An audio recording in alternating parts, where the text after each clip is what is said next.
and welcome to Nelson Oliver Cards. My name is Nelson, and today we're going to be taking a look back at the year 2023 and talk about some of my favorite cards, my favorite archetypes, favorite decks that happened and that came out in this year. We did this for 2022. I had so much fun with it for that video, and we're going to be doing it again for this year. Before we get started, I do want to take just a second and ask if you're not already subscribed to consider subscribing to the channel. It's a fantastic way to help support the channel, and it really does mean a lot. I do want to thank those who have watched my videos, joined live streams, talked about these games with me. It's a fantastic community, and I am so happy that I get to be a part of it. As we're going through the video and all of these topics, I want you to be thinking of your answers. So like, what's your favorite aggression card? And all the things that we talk about in this video, if you have an answer, let me know in the comments. And just to kind of level set everyone, the first Marvel Champions product we got this year in 2023 was Gambit and Rogue in February. But if there are new to you cards or a hero that you didn't get to play until 2023, I want to hear about that as well. So let's dive in and talk about the best hero of 2023, in my opinion. This is Domino. Now, I did just do a full re-rank of all of the Marvel Champions heroes using like a Pub Meeple engine, and Domino came out on top. So she has to be my favorite hero of 2023, if she's my favorite hero in the entire game. I love her deck manipulation. The ability to kind of set your own luck and choose and swap cards from your discard pile if you're an alter ego, or that top card of your deck if you're in hero form, allows you to set up some really cool combos with Digging Deeps and White Foxes, or you're just going to be setting up like Outlaw or Diamondback to hit that jackpot and just deal a stupid amount of damage. It's going to have so many things you can deck build around. If you want to play Professor X every single turn, you have that ability.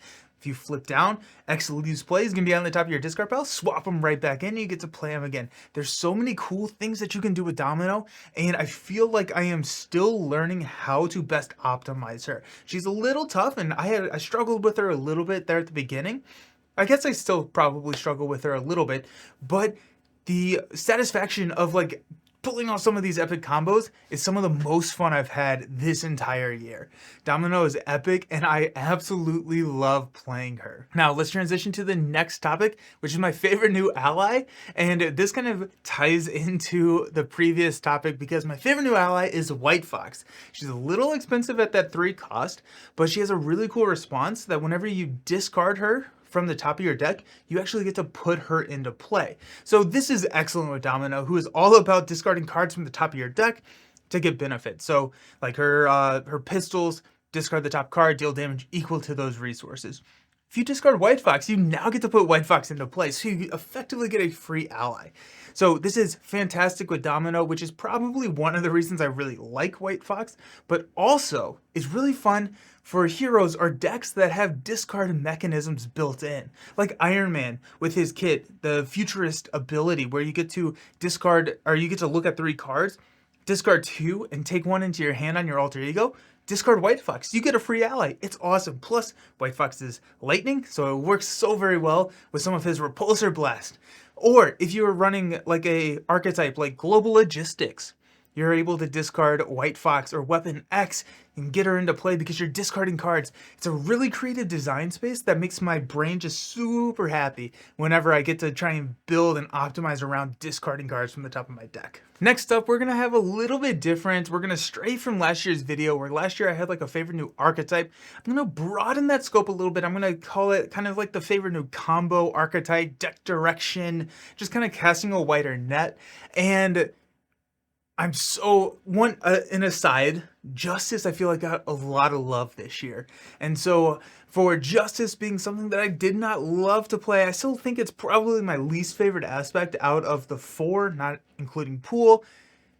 Justice got a lot cooler, and my favorite in this kind of wide cast net category is Float Like a Butterfly, which is just a sweet card. It is a 2-cost upgrade that says that whenever a character you control attacks a confused enemy, you get to increase that damage by 1, which seems kind of small, but there are so many ways that you can exploit this. I love passing it out to your friends at the table because you can play this under any player's control.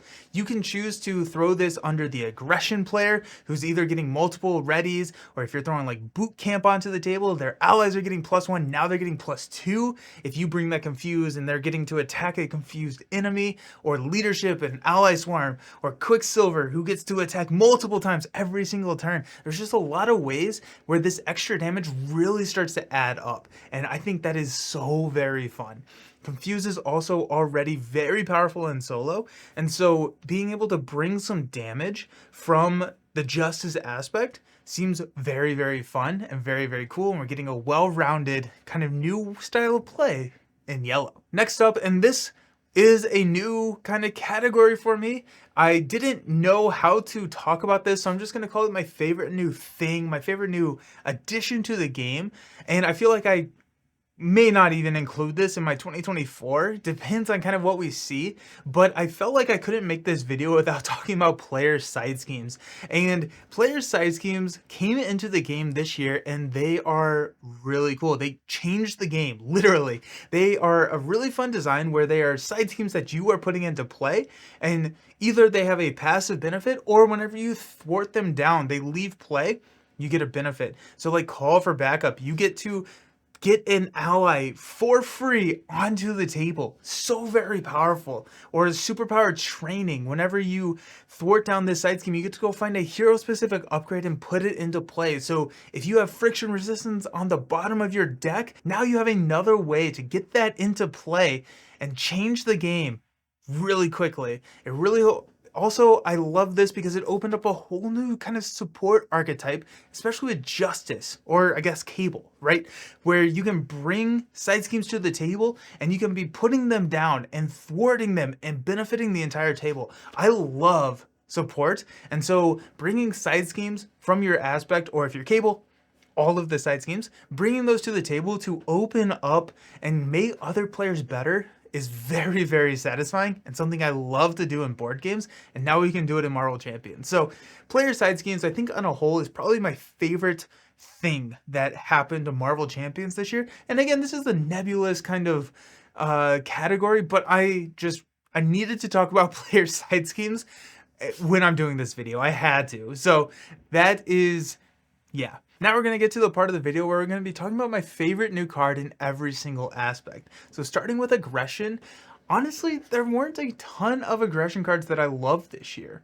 So this kind of was the first and only one that I was like, this is kind of a hard decision. Not because there's a lot to choose from.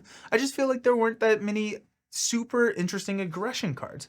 The one I like, and the one I'm settling on, is War Room, which is something I don't feel is used that frequently. It's a 1-cost support. It says after an ally attacks and defeats a minion, you can exhaust War Room to remove a threat from a scheme. It's not the best card in the game, but again, these are my favorite cards, and it can provide some really nice threat removal for aggression, and it's very fun in certain scenarios like Ultron, Mutagen Formula, things where we're going to have a lot of allies out there. I like combining this with like boot camp, so now all my allies are attacking for a lot more, and we're getting that like kind of ally swarm. The troop commander archetype gets a little bit of threat removal as well, which makes it, you know, really nice. And it's fun to kind of find a deck where that works super well in. So aggression card for 2023, War Room.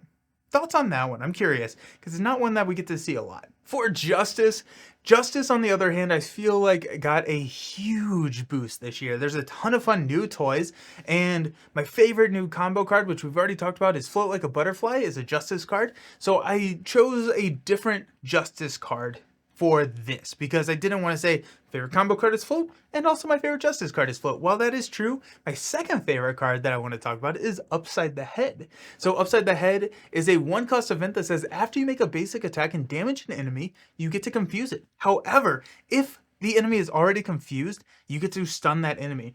This is excellent for the Float players because we want to be attacking. We want to be getting that extra attack out of the confused enemy. So if we attack that confused enemy, they're already confused, we get +1 attack, and now we get the stun. Or if we need that enemy to be stunned in order to trigger more Float activations, we get to use this. It's a very flexible card. It's a very powerful card. And it's really fun for the heroes that have a huge attack and want to be using it and letting Justice kind of shore up the thwarting. I'm thinking Gamma heroes, right? Like She-Hulk and Hulk, they don't have a ton of threat mitigation in their deck. And so Justice, for a true solo player, is a natural gravitation for some of these characters. Now we have ways to confuse and stun if they're already confused by using the basic activation that we most want to be using with these heroes. It's a very strong card that brings confuse, and it's something that I'm going to be very interested in. Let's talk about leadership. Now, as I was going through this, I realized that in 2023, this was kind of the year that I played a lot of multiplayer games and multi-handed games, which influenced the list quite a bit because previous to 2023, I played almost exclusively true solo. Now, I would play a couple of multiplayer games here and there, but this is really the first year where, and I don't remember who suggested it, I'm sorry, but I really appreciate the suggestion of making me try two-handed. I've had a ton of fun with that. There's new combos, new deck builds, new things that just, it tickles my brain in the very right way. But also I've been able to go to a couple more meetups, and it's allowed me to play a little bit more support. And this card, the leadership card of 2023, is one of the support cards called Mission Leader. There's a 2-cost upgrade. It only costs 1 if you have the Soldier trait that says after a side scheme is defeated, you can exhaust it and every player gets to draw a card. I love passing out cards to my friends. Maria Hill Recursion is one of my favorite things to bring to a 4-player game where everybody just gets to draw a ton of cards and then they get to be epic and just it's so satisfying. And so having Mission Leader in this deck where you get to pass out multiple cards, even in a solo game, it's pretty good. It's like a 2-cost skilled investigator outside of Justice. So it's playable in solo, even if you don't have the Soldier trait, if it's going to be a longer game. But in multiplayer, it's so good. It also synergizes really well with the player side schemes that we got. So if you're bringing player side schemes to the table, or you know someone that is, Cable is Soldier, so this just works super well with Cable as well. You get to throw these out. Not only is everyone getting a benefit when you thwart down that player side scheme, but you also get everyone to draw a card. So Mission Leader. Yeah, I don't know. Mission Leader, favorite leadership card of 2023. Which leads us to Protection. Now, Protection got a whole new world to explore with the 2023 card for Protection, which is Taunt. This is a 1-cost event. It says villain attacks you. You can't have any other character defend for this attack, and then you get to draw 3 cards. It's a super fun card. It's a super dangerous card. It's not really as strong as the Justice version of the card one way or another, which costs 0, but it does fit really well in the right decks, and I kind of appreciate the fact that it does cost 1. I feel like if it cost 0, it would go in a lot of protection decks, whereas here, with it costing 1, you're netting 1 resource, right? 2 effective resources to play the cards, 3 card draw, you get 1 resource back. But there are builds out there like Spider-Man, who also gets to draw a card. Drax, who gets to build up those vengeance counters or draw cards. There are builds out there where you can mitigate damage. You can mess with the payoff of this card, which makes it super fun, especially to build around. So Taunt, usually I'm going for something in the perfect defense realm for my favorite cards when we're looking at protection, but Taunt allows me to activate the perfect defense if I roll down to Alter Ego because I don't get to play with all my toys in the villain phase. There's just a lot of things that I really like about Taunt. I was a little skeptical at first. I played a lot with Taunt and I really, really like Taunt. Here in the next aspect, we're going to talk about the Pool card of the year. So Pool card is a new aspect that came out with Deadpool, and I don't think I really like Pool. Yeah, I'm not good at Pool, at least. It's kind of a, high risk, high reward play style, which is just not something that synergizes super well with how I like to play the game. But the Pool card of the year that I do really like is Mulligan. So it's a 3-cost card. You can only play it if you have not played another card this round or this phase. This phase. Then you get to discard your hand and draw up to your hand size. This helps you find some key pieces of the puzzle. So if you're really looking for friction resistance or something, or let's say Ant-Man's helmet. I feel like I've used friction resistance a lot in this video. We are looking for Ant-Man's helmet. We can play Mulligan and just cycle through those cards. But where it really shines is if you have resource sinks on the table, cards that you can take cards or take resources from your hand and pump them into those cards. I'm thinking Machine Man's pool has a lot of resource sinks with like all their metagame cards. You're not playing those cards.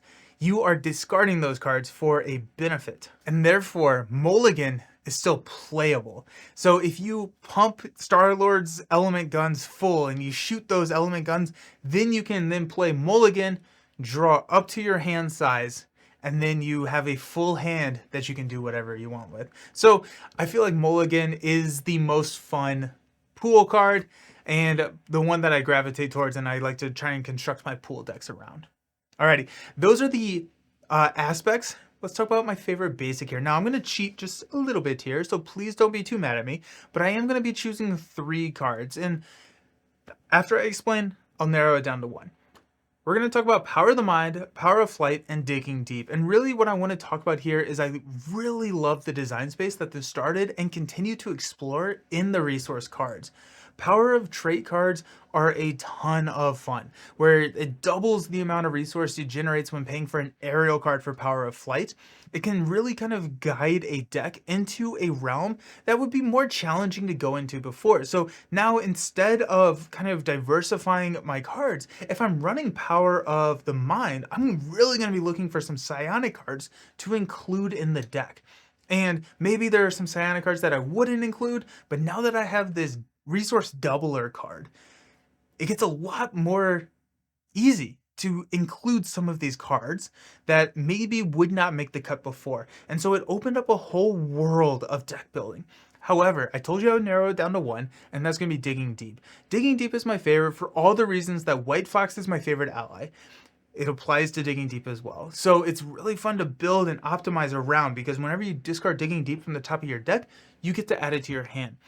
It's fantastic with Domino, and so I love Domino, so ergo I love Digging Deep, but it's really cool to build it with like Star-Lord and Call for Aid. I had a deck where it was a Call for Aid deck, 3 Digging Deeps, White Fox, no Avenger allies, Call for Aid just ran through the deck, gave me an encounter card, which Star-Lord kind of likes, plus 3 resources and an ally on the table. It's just, it opens up a lot of deck builds, and it's just like really fun to add. It's not going to go in every deck, and I feel like a card that goes in every deck is probably not going to be one of my favorite cards. And so it's a card that works really well for a specific build, and that's what I'm here for. I'm adding another category to this video, which is my favorite deck that I played this year. And my favorite deck out of all of them was probably my Spider-Ham deck, Tongue Out Taunton, which is so very difficult to say.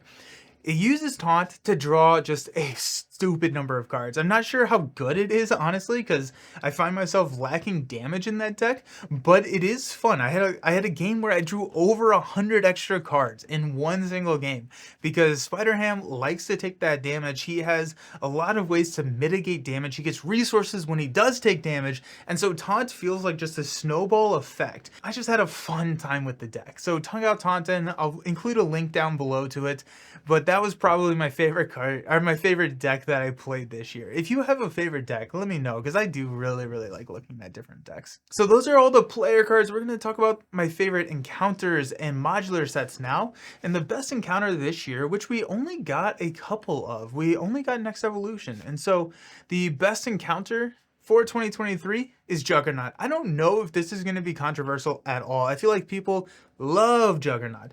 He has this helmet mechanism that he has Stalwart and Overkill when he has his helmet, so you have to spend resources to remove that helmet, and then he becomes Juggernaut exposed. He loses Overkill, he loses Stalwart, and he starts taking extra damage from cards that have mental resources.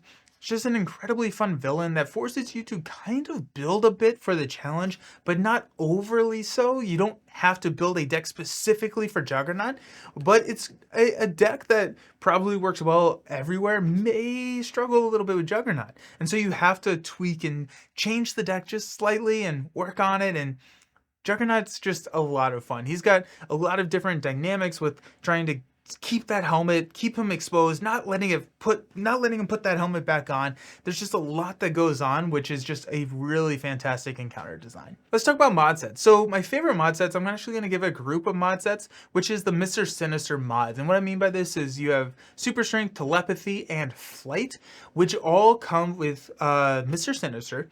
And they all have a permanent upgrade that is going to modify the villain's stats and give the villain a specific boon like Retaliate or Steady. And then there's also encounter cards that go into the deck. But it's a great way to kind of up the challenge of a specific villain. My favorite of these is probably Flight, which in addition to some nasty cards that go in that deck, gives the villain +1 attack and overkill. So this really messes with that chump block strategy, which is very, very powerful in Marvel Champions and forces you to be creative. It kind of, you need to defend. You can't just throw Ironheart out there, have her thwart for 1, and then take a hit, because that hit is going to have overkill. And so you have to adjust your strategy and figure out exactly how you're going to deal with overkill. And I don't love Standard 2. I like the idea of Standard 2 of making something a little or more challenging, but I don't love Standard 2. That's a whole other discussion. But I feel like these mod sets are a way that you can take a existing villain and really up their difficulty, not in an unfair way, but in a way that forces you to adapt and modify your strategy to fit the situation. So Sinister mods, I think, were fantastic. There were actually a ton of really good mod sets. This may have been my hardest decision out of this entire video, was trying to figure out which mod set that I really liked. But I'm going to settle on the Mr. Sinister mods with a slight bias towards Flight. Thank you all so very much for watching the video. Let me know what you loved about this game in 2023 down in the comments. I can't wait to talk to you about it. And until next time, hope you have a fantastic New Year's, and I'll see you around. Peace.